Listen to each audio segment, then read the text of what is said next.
Kim Chiu Paolo Avellino magkasamang nag-gym, Kim Chiu nagbigay ng update.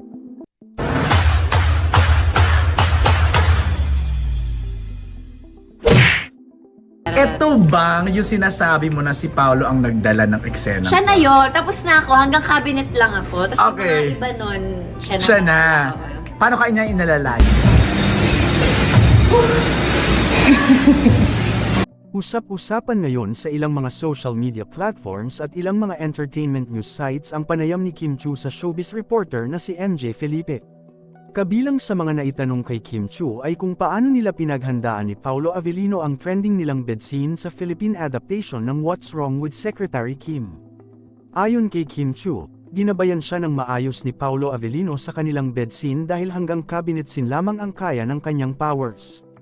Labis naman itong kinakikiligan ng mga Kim Pao fans dahil kung pagbabasehan ang mga naging pahayag ni Kim Chiu ay mahihinuhang talagang napakakomportable na nila sa isa't isa dahilan para hindi na mailang si Kim Chiu kahit baguhan pa lamang siya sa mga ganoong uri ng roles. Sa kabilang banda, lalo namang nagniningning ang mga mata ng mga tagahanga nina Paolo Avellino at Kim Chiu nang kumalat sa social media ang mga video clips kung saan makikitang magkasama ang dalawa sa isang gym at sabay na ginawa ang kanilang workout routines.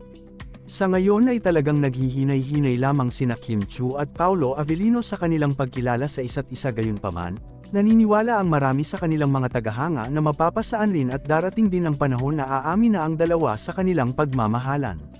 Subalit, hindi pa rin nawawala ang ilang mga agam-agam ng ilang mga tagahanga ni Kim Chiu na baka ay muli lamang na masaktan ng aktres dahil kilala na umano itong si Paolo Avellino na magaling na magpaasa kagaya na lamang sa ginawa nito noon kay Janine Gutierrez.